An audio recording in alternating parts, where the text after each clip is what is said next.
Assalamualaikum warahmatullahi wabarakatuh.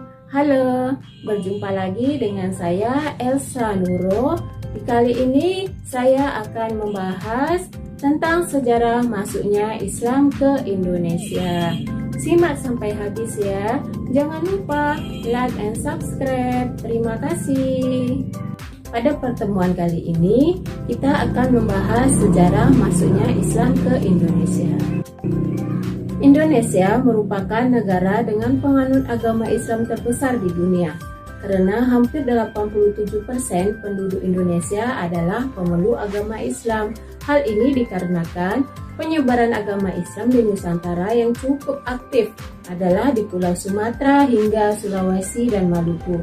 Hal tersebut terjadi sejak ratusan tahun yang lalu. Puncak penyebaran agama Islam terjadi pada masa Wali Songo. Sebagai negara muslim terbesar di dunia, Indonesia memiliki sejarah panjang tentang bagaimana agama Islam masuk ke Indonesia, mulai dari awal sejarah masuknya Islam ke Indonesia hingga menjadi agama dengan pemeluk terbesar di Nusantara.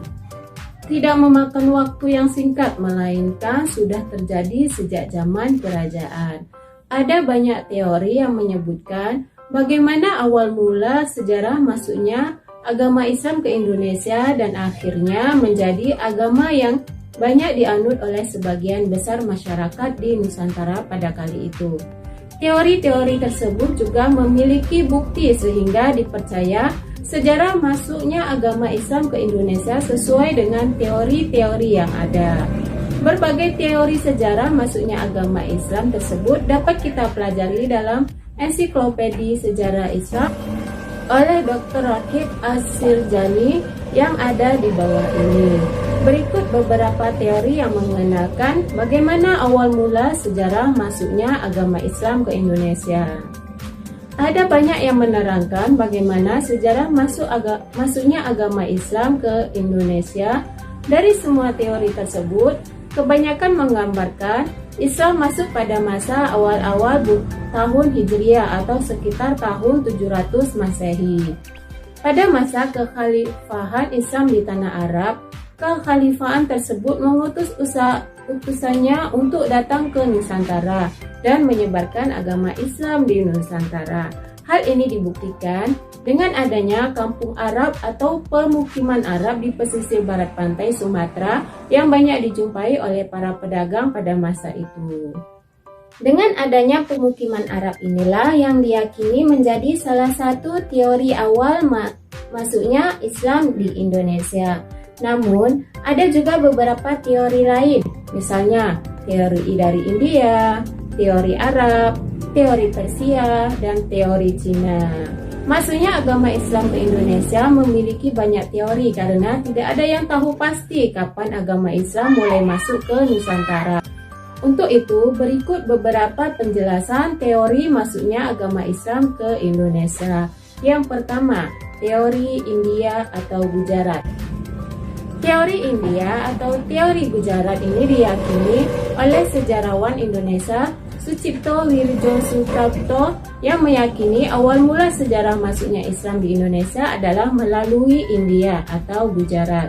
Teori India atau teori Gujarat adalah teori yang menyebutkan bahwa agama Islam masuk ke Indonesia melalui para pedagang dari India Muslim atau Gujarat. Masuknya Islam ke Indonesia melalui para pedagang dari India Muslim atau Gujarat yang berdagang di Nusantara pada abad ke-13. Para saudagar dan Gujarat yang datang dari Malaka kemudian menjalin relasi dengan orang-orang yang berada di wilayah barat di Indonesia. Kemudian setelah itu terbentuklah sebuah kerajaan Islam yang bernamakan Kerajaan Samudra Pasai. Banyak dibuktikan yang menguatkan teori Gujarat ini. Salah satunya adalah Makam Malik As-Salih yang merupakan salah satu pendiri Kerajaan Samudra Pasai. Corak dari batu nisan Makam Malik As-Salih sangat mirip dengan batu nisan yang ada di Gujarat. Bahkan, makam salah satu wali Songo yakni Makam Maulana Malik Ibrahim juga memiliki batu nisan yang khas Gujarat seperti Makam Malik As-Salih. Yang kedua, teori Arab atau Mekah. Ada teori Arab atau Mekah yang merupakan teori Islam yang menyebutkan bahwa Islam masuk ke Indonesia langsung dari Arab atau Mekah. Pada masa kekhalifahan, teori ini didukung oleh Van Loor hingga Buya Hamka atau Abdul Malik Karim Amrullah pada bukunya yang berjudul Sejarah Umat Islam yang terbit pada tahun 1997. Buya Hamka menjelaskan bukti-bukti masuknya agama Islam di Indonesia. Bukti yang dimaksud Buya Hamka ini adalah berupa sumber dari naskah kuno Cina yang menyebutkan bahwa sekelompok bangsa Arab yang bermukim di pesisir barat Pulau Sumatera pada tahun 625 Masehi. Selain itu, di kawasan tersebut pada saat itu merupakan kekuasaan Kerajaan Sriwijaya. Juga ditemukan batu nisan yang bertuliskan Syekh Rukunuddin yang wafat pada tahun 672 Masehi. Teori ini juga didukung oleh Tuan Arnold yang menyatakan bahwa pada masa itu bangsa Arab merupakan bangsa yang dominan dalam perdagangan di Nusantara.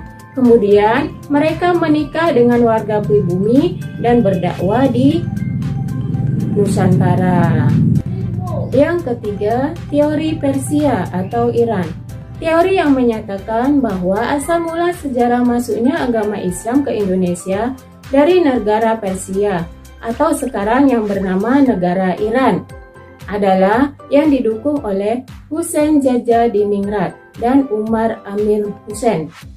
Jajadiningrat berpendapat jika teori Persia ini selaras dengan asal mula masuknya Islam ke Indonesia. Hal ini dikarenakan menurut Jajadiningrat, kebudayaan Islam di Nusantara memiliki banyak kesamaan dengan kebudayaan Islam di Persia. Salah satu contoh kebudayaan Islam di Nusantara yang mirip dengan kebudayaan Islam di Persia adalah kaligrafi-kaligrafi yang ada di makam batu nisan di Nusantara. Ada pula beberapa ritual keagamaan seperti tabot di daerah Bengkulu dan tabuik di daerah Sumatera Barat yang hampir sama persis dengan ritual keagamaan di Persia yang diadakan setiap tanggal 10 Muharram. Akan tetapi, seperti yang kita ketahui, aliran Islam di Persia merupakan aliran Islam Syiah. Sedangkan aliran Islam yang berkembang di Indonesia adalah aliran Sunni. Sehingga teori Persia ini dianggap tidak kurang relevan dengan fakta yang ada. Yang keempat, teori Cina. Teori Cina merupakan teori yang menyebutkan bahwa asal mula sejarah masuknya agama Islam ke Indonesia berasal dari Cina. Agama Islam sendiri berkembang di Cina pada masa dinasti Tang.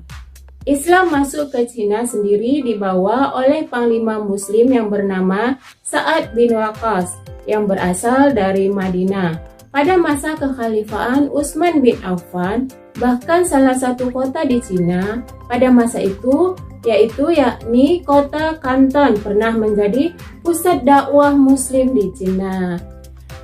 Dalam buku Islam in China yang ditulis oleh Jan Eberlin pada tahun 2004 menyebutkan bahwa relasi antara orang-orang Islam dari Arab dengan orang-orang di Cina terjadi pada tahun 713 Masehi. Masuknya Islam ke Nusantara juga diyakini bersamaan dengan banyaknya migrasi orang-orang Cina Muslim ke Asia Tenggara, terutama wilayah Nusantara yang kebanyakan memasuki wilayah Sumatera bagian selatan pada tahun 879 Masehi atau abad ke-9 Masehi. Bukti lain dari teori Cina ini adalah banyaknya pendakwah yang berasal dari keturunan Cina yang mempunyai pengaruh besar pada masa Kerajaan Demak. Seperti kita ketahui, Kerajaan Demak merupakan kerajaan Islam pertama yang berada di Pulau Jawa.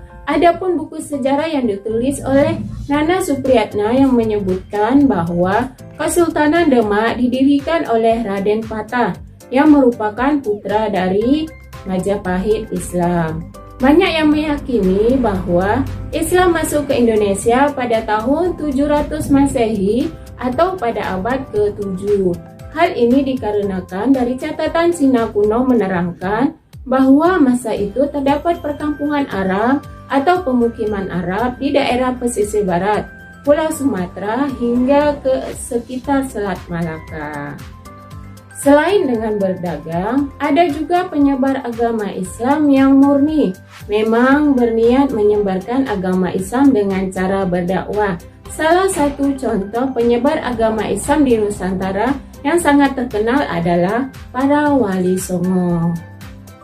Para wali songo tidak hanya menyebarkan agama Islam dengan cara berdakwah, namun juga mengajarkan agama Islam dengan masyarakat pribumi dan berbaur, serta mengikuti adat istiadat dan kehidupan sosial budaya di Nusantara.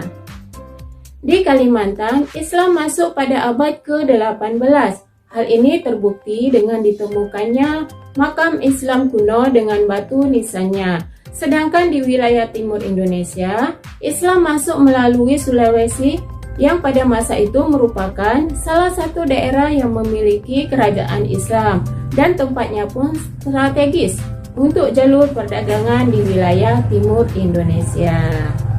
Begitu banyaknya sejarah mengenai agama Islam membuat umat Islam di dalamnya memiliki perbedaan masing-masing yang membuat adanya dinamika, dan hal ini dibahas dalam buku Dinamika Sejarah Umat Islam di Indonesia oleh Kunto Wijoyo. Banyak catatan-catatan yang menyebutkan bagaimana awal mula Islam masuk ke Indonesia, kemudian siapa yang membawanya, bagaimana pengaruhnya terhadap masyarakat di Nusantara, dan lainnya. Bahkan, catatan Islam masuk ke Indonesia terdiri dari beberapa teori yang masing-masing teori juga menyimpulkan bukti serta pendapatnya.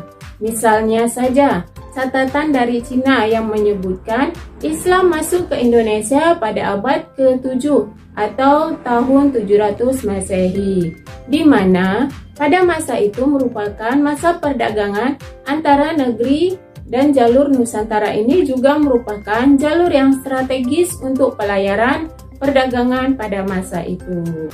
Pulau Sumatera juga menjadi wilayah di Nusantara yang menerima penyebaran agama Islam terlebih dahulu dibandingkan dengan pulau-pulau lainnya yang ada di daerah.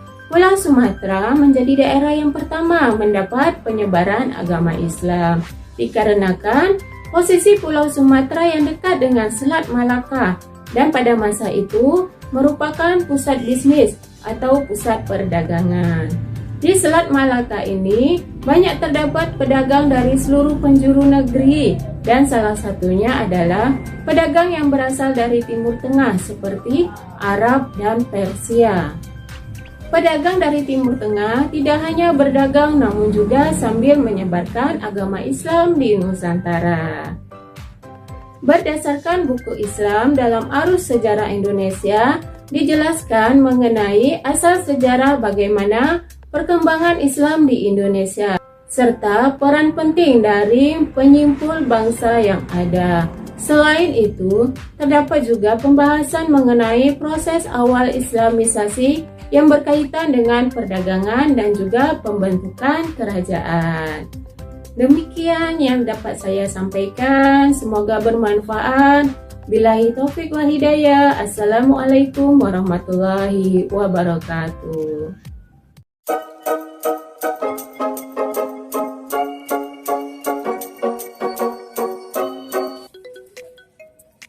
Assalamualaikum warahmatullahi wabarakatuh. Halo semuanya, bertemu lagi dengan saya Ibu Elsa Susila. Nah, kali ini kita akan membahas tentang sejarah Kerajaan Samudra Pasai dan jejak peninggalannya.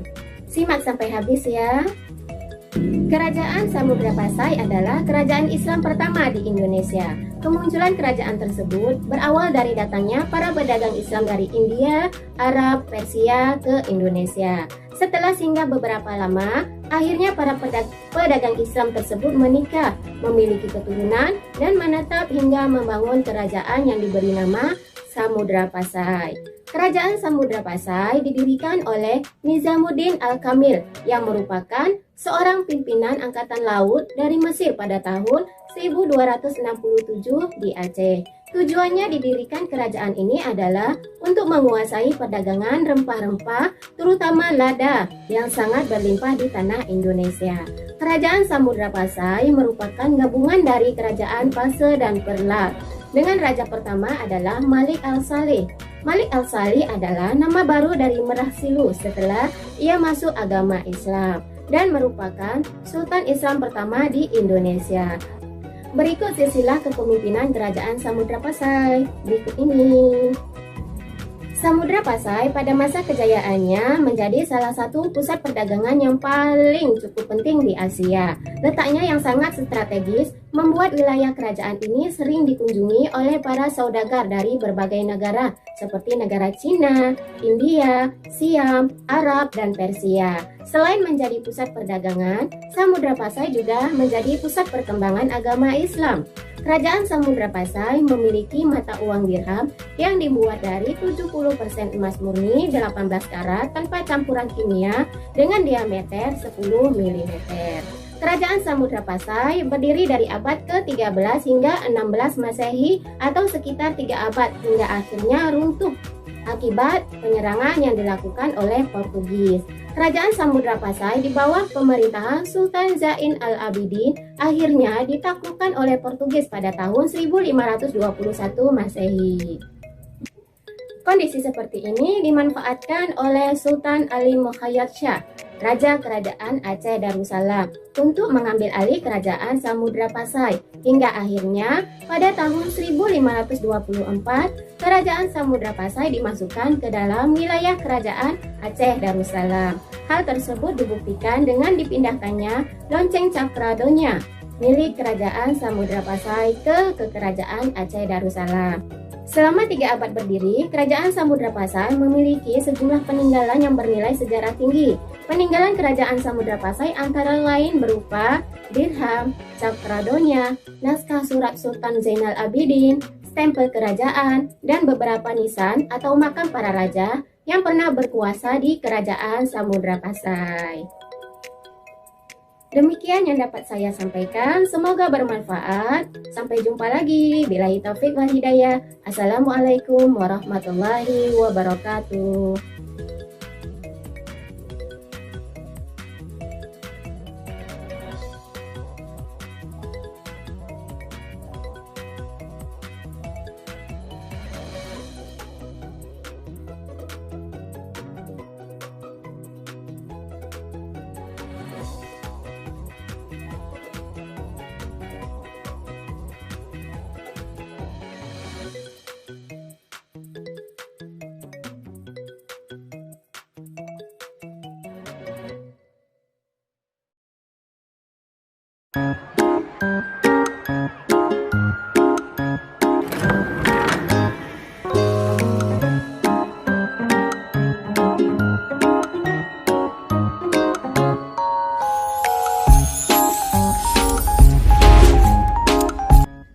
Assalamualaikum warahmatullahi wabarakatuh. Halo semuanya, apa kabar?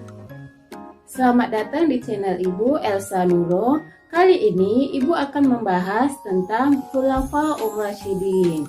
Khulafaur Rasyidin adalah berasal dari kata khulafa dan ar-rasyidin. Khulafa artinya pengganti, sedangkan ar-rasyidin artinya mendapat petunjuk. Jadi, jika digabungkan, Khulafaur Rasyidin artinya pengganti yang mendapat petunjuk. Khulafaur Rasyidin adalah pemimpin yang bersedia untuk menggantikan tugas-tugas Rasulullah Shallallahu Alaihi Wasallam sebagai kepala negara, pemimpin pemerintahan, dan pemimpin umat Islam. Tidak semua tugas Rasulullah Shallallahu Alaihi Wasallam dapat digantikan oleh Khulafaur Rasyidin, terutama tugas sebagai nabi dan rasul. Dijelaskan dalam firman Allah Subhanahu wa taala Al-Qur'an surah At-Taubah ayat 100 yang berbunyi berikut ini.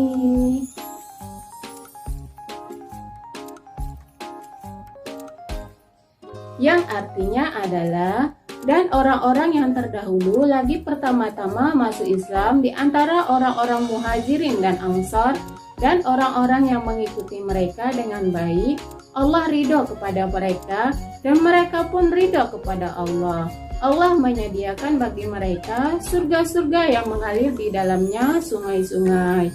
Mereka kekal di dalamnya selama-lamanya. Itulah kemenangan yang agung. Al-Quran Surah At-Taubah ayat 100. Khulafaur Rasyidin ini adalah para khalifah dari 4 sahabat Rasulullah Shallallahu Alaihi Wasallam. Mereka menjadi khalifah setelah Rasul wafat.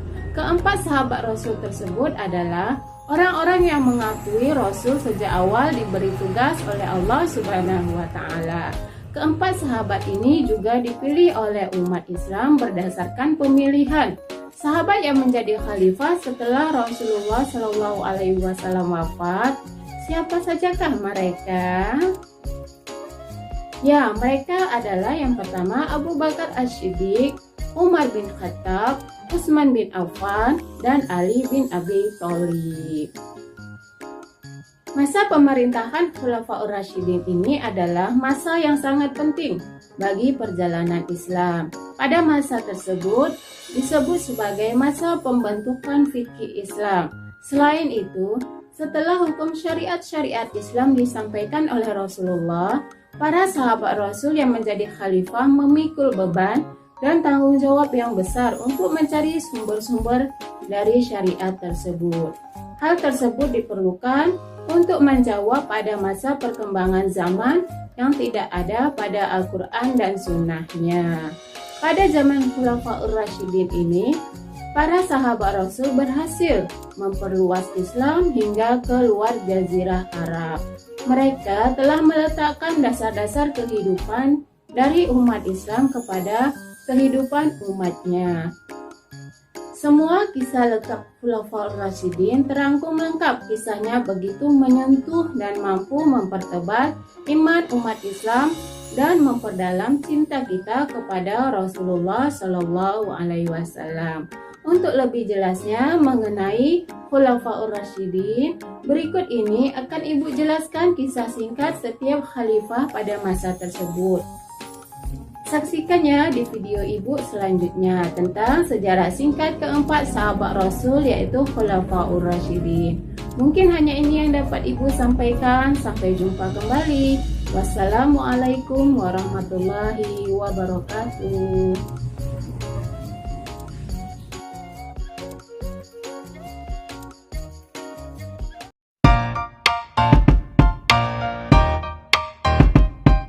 Assalamualaikum warahmatullahi wabarakatuh. Hai semua, bertemu lagi dengan saya Elsa Nuro. Pada kesempatan kali ini, saya akan membahas sejarah dinasti Ayyubiyah. Simak sampai habis ya. Kita akan membahas sejarah, masa kejayaan, raja-raja, dan keturunan dinasti Ayyubiyah. Dinasti Ayyubiyah adalah dinasti Muslim Sunni, keturunan dari etnis Kurdi yang pernah berkuasa sejak abad ke-12. Pada masa jayanya, dinasti yang pusat pemerintahannya berada di Mesir ini pernah menguasai hampir seluruh wilayah Timur Tengah. Pendiri dinasti Ayyubiyah adalah Salahuddin Al-Ayyubi yang sebelumnya menjadi wazir atau setara Perdana Menteri di Mesir. Dinasti Ayyubiyah berkuasa selama kurang lebih 1 abad hingga pertengahan abad ke-13. Sejarah berdirinya dinasti Ayyubiyah dapat ditelusuri sejak melemahnya dinasti Fatimiyah pada pertengahan abad ke-12. Dinasti Fatimiyah memiliki kelemahan karena beberapa faktor. Salah satunya disebabkan oleh permasalahan internal, khususnya perebutan posisi sebagai wazir. Wazir adalah seorang penasehat atau menteri yang berkedudukan tinggi yang biasanya ditemukan dalam sistem monarki Islam. Selain itu, serangan pasukan salib ke Mesir juga menjadi salah satu penyebab melemahnya dinasti Fatimiyah pada tahun 1164 Hijriah. Salahuddin Al-Ayyubi dan pamannya Syirkuh dikirim oleh penguasa Damaskus yaitu Nuruddin Zanki untuk pergi ke Mesir membantu Fatimiyah melawan serangan pasukan Salib. Dalam pertempuran itu, pasukan Salahuddin dan Syirkuh berhasil mempertahankan Mesir setelah mengalahkan pasukan Salib.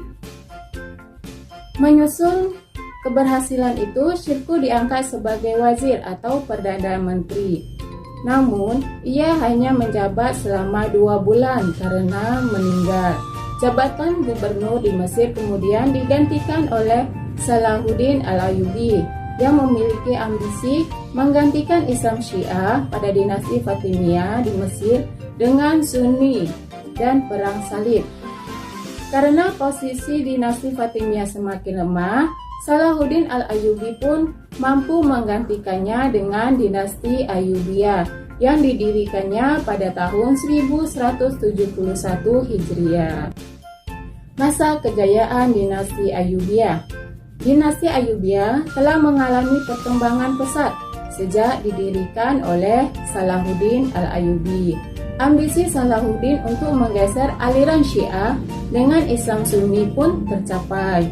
Segera setelah ia berkuasa, ia melakukan ekspansi wilayah dengan menguasai Yaman, Suriah, bahkan merebut Yerusalem dari tentara Salib pada tahun 1187 Hijriah. Tidak berhenti di situ saja, wilayahnya terus meluas hingga berhasil menguasai Afrika Utara, Nubia Utara, Arab Barat, Syam, Mesopotamia, Palestina. Selain itu, dinasti Ayyubiyah mencapai kemajuan di dalam bidang ekonomi, pendidikan, ilmu pengetahuan, kesehatan, dan arsitektur. Yang pertama, bidang ekonomi. Perang Salib ternyata tidak hanya menyisakan cerita tentang peperangan yang sadis, tetapi juga mampu menguatkan hubungan dagang dengan Eropa. Sejak awal, dinasti Ayyubiyah melakukan berbagai tindakan untuk meningkatkan produksi pertaniannya. Pada akhirnya, berbagai jenis tanaman produksinya mampu menyebar ke Eropa. Industri dan perdagangan dinasti Ayyubiyah pun menjadi semakin kuat karena ketertarikan bangsa Eropa terhadap barang-barang baru yang ditawarkan oleh pedagang Muslim. Selain hasil pertanian, berbagai macam kerajinan tangan seperti kaca, tembikar, permadani juga bernilai tinggi di Eropa. Kemakmuran ekonomi Ayyubiyah masih berlangsung hingga ke pemerintahan Al-Kamil yang dikenal sangat memperhatikan kondisi ekonomi negara. Yang kedua, bidang pendidikan. Kemajuan pendidikan ditandai dengan dibangunnya beberapa madrasah di Aleppo atau di Yerusalem, Kairo, dan Iskandaria. Meski dinasti Ayyubiyah menganut teologi Sunni yang bermazhabkan Syafi'i, pemerintah juga membangun lembaga pendidikan untuk mazhab lain seperti Hanafi, Hambali, dan Maliki. Kesejahteraan guru dan siswa juga diperhatikan oleh pemerintah. Selain dibayar, guru dan siswa diberikan fasilitas tempat tinggal berupa asrama agar kegiatan belajar mengajar semakin intens. Yang ketiga, bidang kesehatan. Kemajuan di bidang kesehatan dibuktikan dengan pembangunan beberapa rumah sakit dan penunjang pelayanan kesehatan di beberapa kota seperti di Damaskus dan Kairo. Selain itu, dibangun juga sekolah khusus untuk mencetak tenaga kesehatan. Yang keempat, arsitektur. Dari arsitektur, pencapaian terbesar dinasti Ayyubiyah adalah pembangunan benteng-benteng ditambah dengan sejumlah madrasah yang beraliran Sunni. Pembangunan yang dilakukan difokuskan di Mesir dan Suriah. Ketika Salahuddin berkuasa, dia membangun tembok kota untuk menutup Kairo. Pada tahun 1183 Hijriah, Salahuddin juga membangun benteng Kairo yang diselesaikan oleh Al-Kamil. Beberapa bangunan yang pernah didirikan pada masa dinasti Ayyubiyah adalah Benteng Salahuddin di Kairo, Benteng Aleppo, Madrasah Zahiriyah di Aleppo, Madrasah Al-Sahibah di Damaskus, dan Madrasah Al-Salih di Kairo. Selain itu, Masjid Al-Firdaus di Aleppo juga menjadi salah satu bentuk majunya arsitektur dinasti Ayyubiyah. Sebab-sebab runtuhnya dinasti Ayyubiyah. Selama berkuasa, dinasti Ayyubiyah sangat bergantung pada Mamluk atau tentara budak untuk menangani urusan militernya. Sayangnya, runtuhnya dinasti ini sebagian besar disebabkan oleh Mamluk dari Turki sendiri. Runtuhnya dinasti Ayyubiyah dimulai pada masa pemerintahan Sultan As-Salih. Pada masa ini, para Mamluk telah memegang kendali atas pemerintahan. Setelah Sultan As-Salih meninggal pada tahun 1249 Hijriah, bangsa Mamluk mengangkat istri mendiang Sultan, Sajarat Ad-Dul, sebagai pemimpin Ayyubiyah. Pengangkatan tersebut menandai berakhirnya kekuasaan dinasti Ayyubiyah di Mesir dan berdirinya dinasti Mamluk. Kendati demikian, keturunan Ayyubiyah ada yang masih memimpin di daerah hingga 70 tahun kemudian. Selain itu, ada 10 raja-raja pada masa dinasti Ayyubiyah. Demikian yang dapat saya sampaikan. Semoga bermanfaat. Wassalamualaikum warahmatullahi wabarakatuh.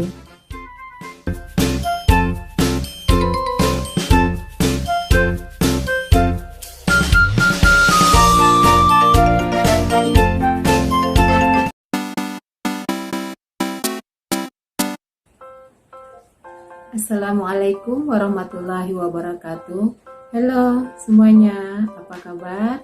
Selamat datang di channel aku, Elsa Nuro.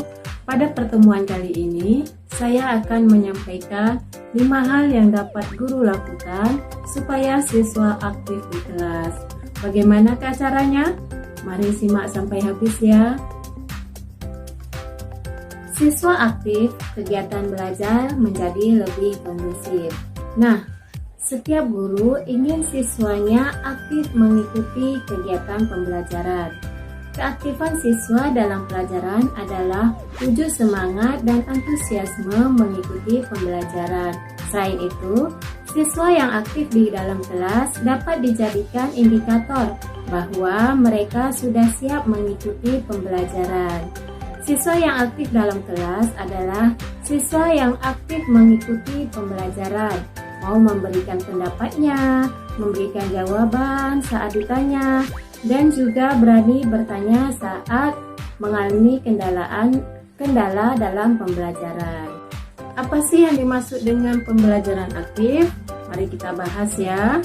Pembelajaran aktif adalah pembelajaran yang menggunakan metode-metode atau cara-cara jitu untuk membuat semua siswa terlibat dalam proses pembelajaran, seperti bertanya, memperhatikan, menjawab pertanyaan, mengerjakan tugas dari guru, dan memberikan pendapat dalam diskusi.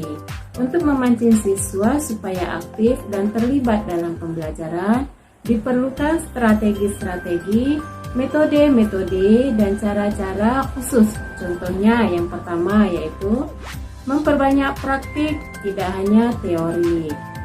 Kegiatan pembelajaran di kelas yang dapat guru aplikasikan untuk meningkatkan keaktifan siswa yaitu dengan cara melakukan banyak kegiatan praktik.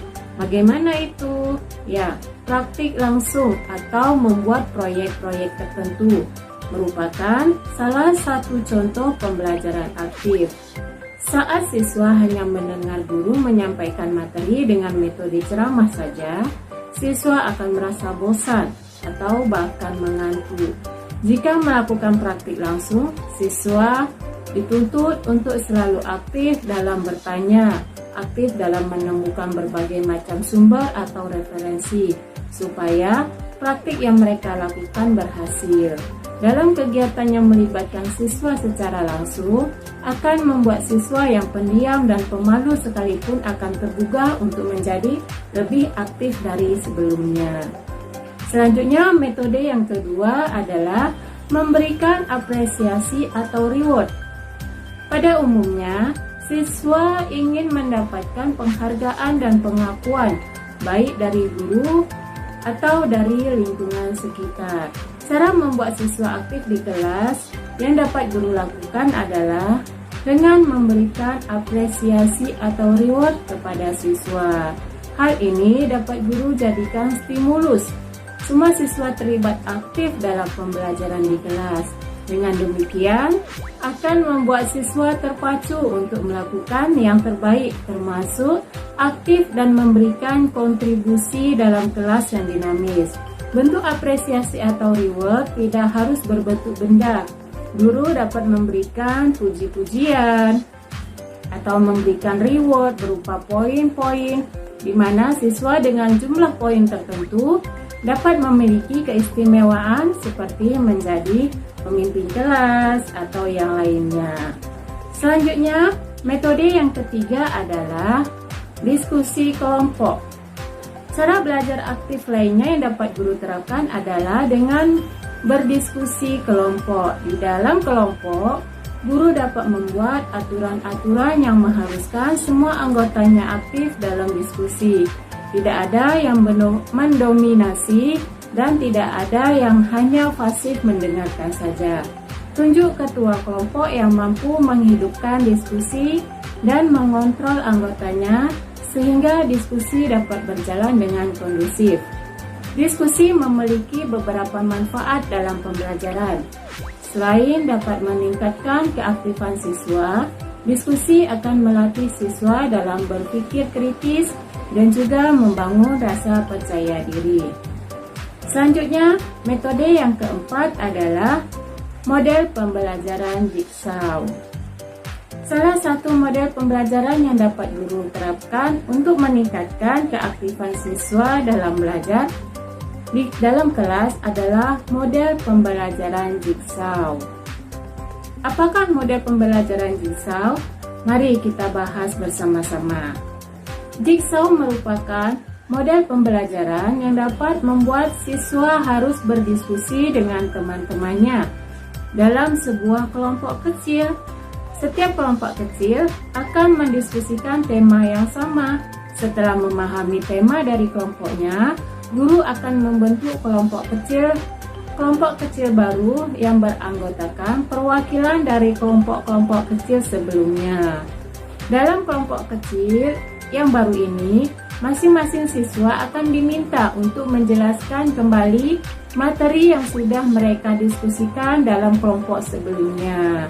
Dengan demikian, siswa dituntut untuk aktif membagikan informasi atau pengetahuan yang didapat dalam diskusi sebelumnya, sekaligus aktif mendengarkan informasi atau pengetahuan baru yang disampaikan oleh temannya.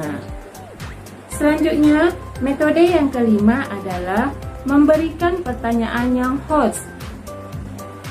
Ya, cara belajar siswa yang aktif yang terakhir adalah dengan selalu memberikan pertanyaan-pertanyaan yang membutuhkan high order thinking skill atau HOTS, atau keterampilan berpikir tingkat tinggi, yang merupakan kemampuan berpikir untuk tidak sekedar mengingat, menyatakan kembali, atau merujuk tanpa melakukan pengolahan.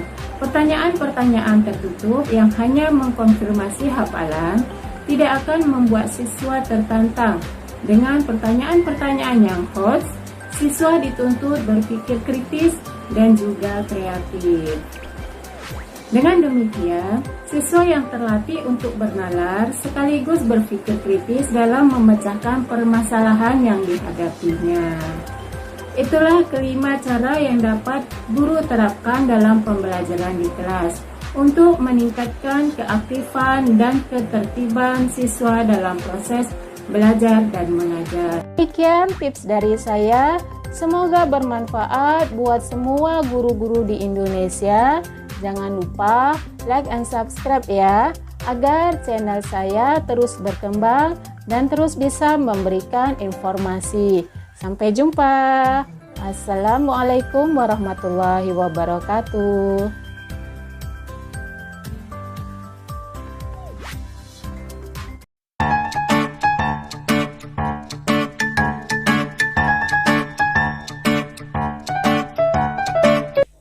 Halo semuanya, Assalamualaikum warahmatullahi wabarakatuh. Berjumpa lagi dengan saya, Ibu Elsa. Nah, kali ini kita akan membahas tentang sejarah berdirinya dinasti Bani Umayyah. Perselisihan antara Ali bin Abi Thalib dengan Bani Umayyah. Peristiwa terbunuhnya Utsman bin Affan menandai akhir dari kepemimpinan beliau dan menjadi awal kepemimpinan bagi Ali bin Abi Thalib. Namun, peristiwa tersebut menjadi luka terdalam bagi keluarga Bani Umayyah. Dan di lain pihak, Muawiyah bin Abu Sufyan tidak mengakui kekhalifahan Ali bin Abi Thalib sebagai pemimpin umat Islam. Perselisihan antara Ali dengan Muawiyah bin Abu Sufyan meningkat pada saat Ali memecat Abu Sufyan sebagai gubernur di Syam. Peristiwa Tahkim. Tahkim adalah upaya damai antara kedua belah pihak untuk kembali ke dalam Al-Quran dan dilanjutkan dengan perundingan. Pada perang Siffin yang hebat telah menewaskan banyak kaum muslimin, membuat pasukan Muawiyah melemah dan hampir dikalahkan. Amr bin As berada di pihak Muawiyah mengusulkan agar Muawiyah berdamai dengan Ali bin Abi Thalib dan Muawiyah menyetujui. Demikian pula dengan Ali bin Abi Thalib.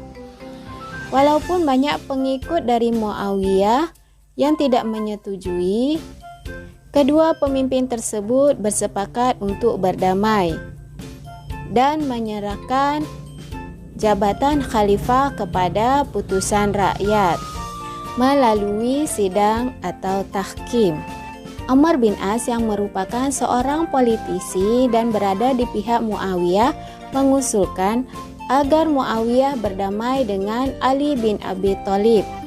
Walaupun banyak pengikut beliau yang tidak menyetujui, namun kedua pemimpin tersebut sepakat untuk berdamai dan menyerahkan jabatan khalifah kepada putusan rakyat melalui sidang atau tahkim yang dilakukan secara terbuka. Kubu dari Ali bin Abi Thalib diwakili oleh Abu Musa, sedangkan di pihak Muawiyah diwakili oleh Ammar bin As. Dalam pelaksanaan tahkim tersebut, Ammar bin As mempersilahkan kepada Abu Musa untuk menyampaikan pernyataannya bahwa Ali dalam sidang ini melepaskan jabatannya sebagai khalifah, dan kemudian diteruskan oleh Ammar bin As yang seharusnya menyampaikan bahwa khalifah akan diputuskan oleh forum sidang atau tahkim. Tetapi ia justru mengatakan bahwa yang menjadi pemimpin kaum muslimin saat adalah Muawiyah bin Abu Sufyan. Peristiwa yang sangat merugikan Khalifah Ali tersebut menimbulkan perpecahan di kalangan kaum muslimin. Kaum muslimin terpecah menjadi 3 golongan, yaitu pendukung Ali bin Abi Thalib, pendukung Muawiyah, dan kaum Khawarij yang menyatakan keluar dan menarik dukungannya dari Ali maupun Muawiyah. Muawiyah membangun sebuah dinasti. Setelah terbunuhnya Khalifah Ali bin Abi Thalib, kekhalifahan berpindah ke tangan Hasan bin Ali. Di lain pihak, kedudukan Muawiyah di Syam semakin kuat. Bahkan dia menjadikan dirinya sebagai penguasa tinggal di sana. Hasan bin Ali yang berhati lembut tidak rela menyaksikan umat Islam menjadi terpecah karena perebutan kekhalifahan. Selain itu, beliau juga tidak rela jika ayahnya yang sudah wafat terus dihina oleh Muawiyah. Oleh karena itu, ia mengambil sikap untuk berdamai kepada Muawiyah dan menyerahkan kekhalifahan kepada Muawiyah, tetapi dengan syarat yang harus dipenuhi oleh Muawiyah. Di antaranya adalah yang pertama, yaitu Muawiyah harus berjanji tidak menghina Ali bin Abi Thalib berserta keluarganya. Yang kedua, yaitu Muawiyah harus memberikan keamanan kepada semua warga yang tinggal di Syria, Irak, Hijaz, dan Yaman.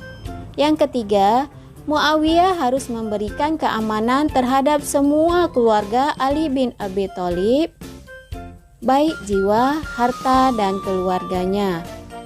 Dan yang keempat, sepeninggal Muawiyah, pengangkatan kekhalifahan diserahkan kepada hasil musyawarah pemilihan para tokoh umat Islam. Pada tahun ke-661 Masehi, terjadilah penyerahan kekuasaan antara Hasan bin Ali kepada Muawiyah. Tindakan tersebut sebenarnya banyak ditentang oleh pendukung keluarga Ali. Hasan bin Ali menjelaskan tindakannya kepada masyarakat dan mengatakan bahwa aku tidak rela menyaksikan kalian saling bunuh karena perebutan kekuasaan. Inti kekuatan bangsa Arab sekarang di tanganku. Mereka akan rela berdamai jika aku berdamai, dan mereka bersedia perang jika aku berperang. Akan tetapi aku tidak menginginkan peperangan karena aku cinta perdamaian. Penyerahan jabatan khalifah dari Hasan kepada Muawiyah terjadi pada tahun 41 Hijriah atau 661 Masehi. Peristiwa ini dikenal dengan Amul Jamaah atau tahun persatuan. Sejak itu umat Islam berada di bawah satu kepemimpinan, yaitu kepada Muawiyah bin Abu Sufyan yang secara resmi atau sah menjadi khalifah umat Islam. Semenjak itulah Muawiyah menata kekuasaannya di Damaskus dengan sistem yang berbeda. Dalam memimpin, Muawiyah lebih banyak mengadopsi sistem kerajaan Persia dan Romawi yang cenderung berkuasa penuh dan segala keputusan ada pada khalifah. Menjelang akhir hayatnya, ia menunjuk Yazid anaknya untuk meneruskan sebagai penggantinya. Sistem pemerintahan monarki absolut yang diartikan sebagai sistem dinasti atau kerajaan mewariskan kekuasaan secara turun-temurun kepada anak cucunya. Sepeninggal Muawiyah, sistem ini digunakan oleh kepemimpinan Bani Umayyah.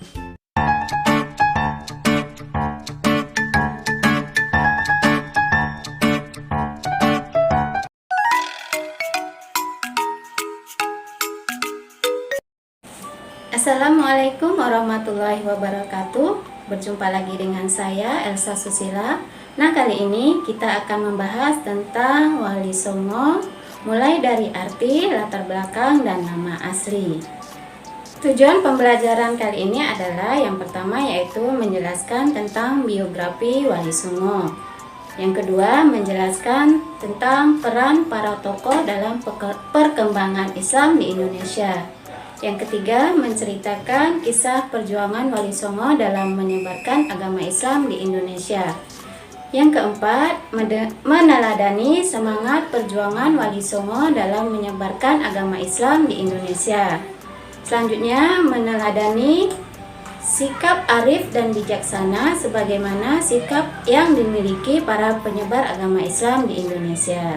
Kisah dari Wali Songo ini bukanlah sebuah dongeng atau cerita fiktif belaka, melainkan sejarah yang benar-benar terjadi, sehingga fakta sejarah ini jangan sampai kita lupakan. Yang pertama, kita akan membahas tentang arti dan makna dari Wali Songo. Penamaan Wali Songo diambil dalam bahasa Jawa, sedangkan dalam bahasa Indonesia artinya adalah wali yang 9 atau 9 wali. Ada yang berpendapat lain bahwasanya Songo atau Sanga adalah turunan dari bahasa Arab, yaitu Sana yang berarti mulia. 1. Sunan Gresik. Sunan Gresik nama aslinya adalah Maulana Malik Ibrahim. Beliau menyebarkan agama Islam dan dimakamkan di Gresik. Sunan Gresik adalah pendiri pondok pesantren pertama di Indonesia. Beliau menyebarkan agama Islam dengan bijaksana. Pada saat itu, penduduk Gresik belum beragama Islam sehingga penyebaran agama Islam dapat dengan mudah berkembang di Gresik. Beliau wafat pada tahun 1419 Masehi dan dimakamkan di Gresik. 2. Sunan Ampel. Sunan Ampel nama aslinya adalah Raden Rahmat. Beliau dilahirkan di Aceh pada tahun 1401 Masehi. Ketika beliau berumur 20 tahun, Sunan Ampel hijrah ke Pulau Jawa. Wejangan dari Sunan Ampel adalah Mo Limo. Mo artinya tidak mau atau menolak. Limo artinya 5. Yang pertama yaitu Muhammadat, tidak mau menghisap obat-obatan terlarang. Yang kedua Muhammadon, tidak mau main perempuan. Yang ketiga moh mabuk, tidak mau mabuk. Yang keempat moh maling, tidak mencuri. Dan yang kelima adalah moh main, tidak main judi. Beliau meneruskan cita-cita ayahnya yang bernama Maulana Malik Ibrahim atau Sunan Gresik. Sunan Ampel memulai dakwahnya dengan mendirikan dan mengasuh pondok pesantren di Ampel. Di pesantren inilah Sunan Ampel mendidik para pemuda untuk menjadi dai-dai yang akan disebar ke seluruh Pulau Jawa. 3. Sunan Bonang. Sunan Bonang nama aslinya adalah Maulana Makhdum Ibrahim. Sunan Bonang menyebarkan agama Islam di pesisir Pulau Jawa. Beliau adalah putra dari Sunan Ampel. Ketika beliau masih remaja, beliau bersama dengan Raden Paku dikirim ke Pasai untuk memperdalam ilmu agama. Sepulang dari sana, beliau berdakwah dengan cara menjadi guru dan mubalik. Beliau juga mendirikan pesantren di Tuban, Jawa Timur. Dalam mensyiarkan agama Islam, Sunan Bonang selalu menyesuaikan dengan corak kebudayaan Jawa. Beliau dianggap sebagai pencipta lagu gending dalam rangka mensyiarkan agama Islam. Salah satu lagunya adalah Tombo Ati. Sunan Bonang menggunakan wayang dan musik gamelan dijadikan sebagai media dalam mensyiarkan agama Islam. Beliau wafat pada tahun 1525 Masehi dan dimakamkan di Tuban, Jawa Timur. 4. Sunan Giri. Sunan Giri adalah seorang ulama yang menyebarkan agama Islam di daerah Blambangan. Beliau adalah saudara dari Sunan Gunung Jati. Nama aslinya adalah Raden Paku. Beliau mendirikan pesantren di daerah Giri. Sunan Giri mendidik anak-anak melalui berbagai permainan yang berjiwa agamis. Misalnya permainan jelungan, jemuran, cublak-cublak suo. Beliau juga sangat berpengaruh dalam Kesultanan Demak. Sunan Giri wafat pada tahun 1506 Masehi dan dimakamkan di Bukit Giri, Gresik. 5. Sunan Rajat. Sunan Rajat menyebarkan agama Islam di Sedayu, Gresik, Jawa Timur. Beliau adalah putra dari Sunan Ampel, adik dari Sunan Bonang. Nama asli beliau adalah Raden Kosim atau Syarifuddin. Namun di dalam masyarakat, beliau dikenal dengan Sunan Sedayu. Untuk melancarkan dakwahnya, Sunan Rajat menciptakan sejenis lagu gending pangkur. Beliau menjadikan wilayah Sedayu sebagai tempat penyebaran dakwahnya. 6. Sunan Kalijaga. Sunan Kalijaga nama aslinya adalah Raden Mas Sahid. Beliau adalah putra dari Bupati Tuban. Sunan Kalijaga dikenal sebagai wali yang berjiwa besar, berpikiran tajam, dan berpandangan jauh. Beliau berdakwah sebagai mubalik dari satu daerah ke daerah lainnya. Sunan Kalijaga memiliki pengetahuan luas dalam bidang kesenian dan kebudayaan Jawa. Beliau menggunakan wayang dan gamelan sebagai sarana dakwahnya. Sunan Kalijaga mengarang cerita wayang yang berlafazkan Islami. Beliau juga berjasa besar dalam seni ukir, seni budaya, seni pahat, dan seni sastra. Salah satu karyanya yang terkenal adalah lagu Lir Ilir. 7. Sunan Kudus. Sunan Kudus nama aslinya adalah Ja'far Shadiq, putra dari Raden Umar Haji. Ketika kecil, beliau biasa dipanggil dengan Raden Untung.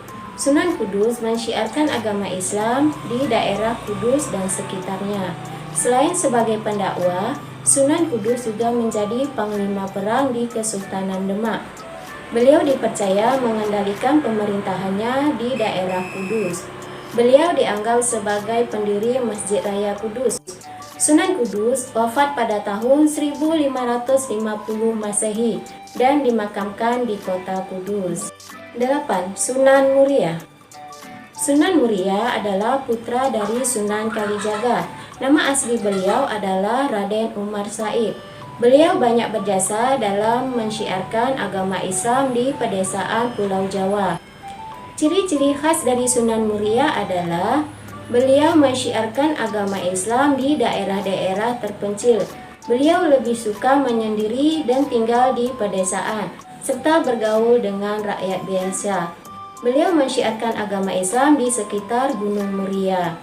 Cara beliau adalah dengan menyediakan kursus kepada para pedagang, para nelayan, dan rakyat biasa.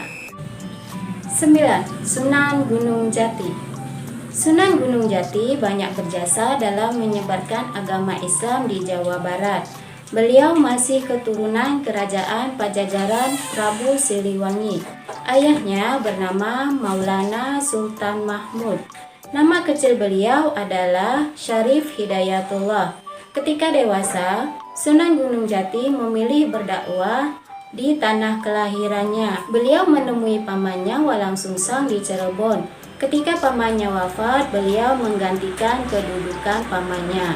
Sunan Gunung Jati berhasil merubah Cirebon sebagai sebuah kesultanan. Sunan Gunung Jati wafat pada tahun 1570 Masehi dan dimakamkan di Gunung Jati, Cirebon, Jawa Barat. Kesimpulan pada pembelajaran kali ini tentang Wali Songo adalah kita dapat meneladani sikap arif dan bijaksana sebagaimana sikap yang dimiliki para penyebar agama Islam di Indonesia. Dan kita juga bisa meneladani semangat perjuangan para penyebar agama Islam yang ikhlas dan tidak kenal lelah serta penuh dengan kesabaran. Sekian video dari saya. Harapan saya adalah semoga video ini bisa bermanfaat. Apabila ada kekurangan, saya mohon maaf. Billahi taufiq wal hidayah. Assalamualaikum warahmatullahi wabarakatuh.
Barat. Perkenalkan, nama kakak Zarina Munawir, dan di sebelah kanan kakak bernama Bunga Indah, dan di sebelah kiri kakak bernama Rasmalis. Kami adalah siswi dari MC1 Aceh Barat. Di sini kami akan mengajak adik-adik untuk melihat apa aja sih fasilitas-fasilitas di MC1 Aceh Barat ini.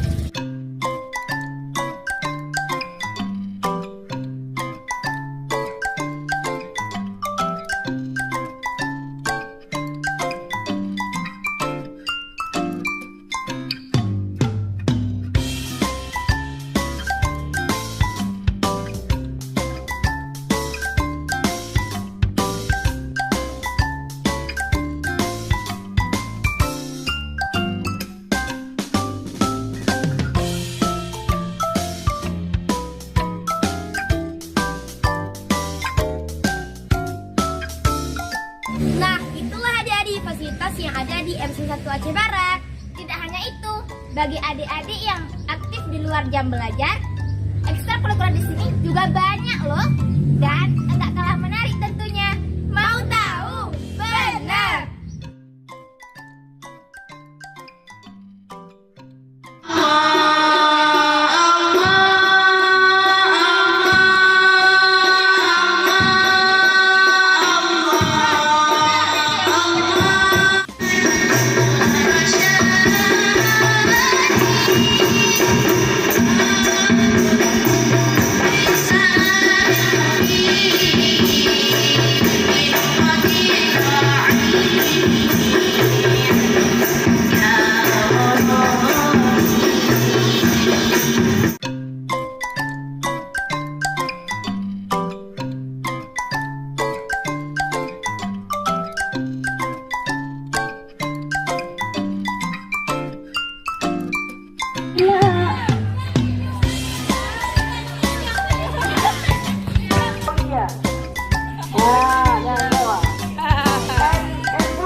Baiklah, pada kesempatan yang baik ini, izinkanlah kami menyampaikan sebuah pidato yang berjudul Ilmu Kunci Sukses Dunia dan Akhirat. Tema kali ini berdasarkan sabda Rasulullah yang berbunyi, Man arada dunya fa'alaihi bil ilmi, wa man arada al-akhirah fa'alaihi bil ilmi, wa man arada al-huma fa'alaihi bil ilmi, yang artinya barang siapa yang menginginkan dunia maka hendaklah berilmu, barang siapa yang menginginkan akhirat maka hendaklah berilmu, barang siapa yang menginginkan kedua-duanya dunia dan akhirat maka hendaklah dengan ilmu. Hadis ini mengajarkan kita bahwa betapa pentingnya ilmu dalam kehidupan kita. Ilmu mengajarkan kita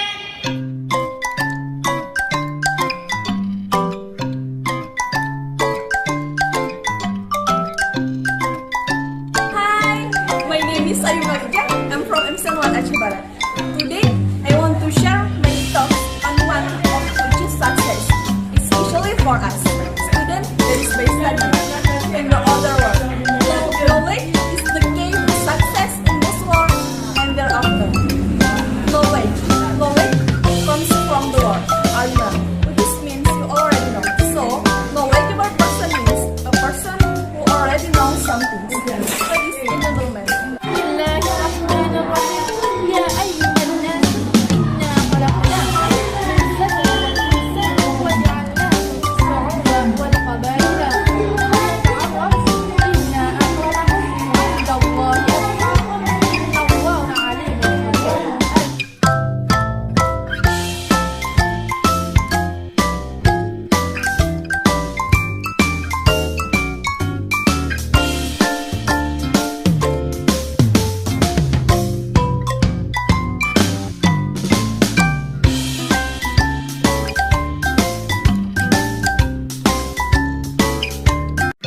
fasilitas-fasilitas dan ekstrakurikuler yang ada di episode 1. Bagi adik-adik yang ingin lebih mengetahui tentang episode 1, boleh kok main-main ke sini. Pendaftaran mulai dibuka dari bulan Februari 2022. Formulir bisa diambil langsung kok. Kalau adik-adik mau berprestasi seperti kami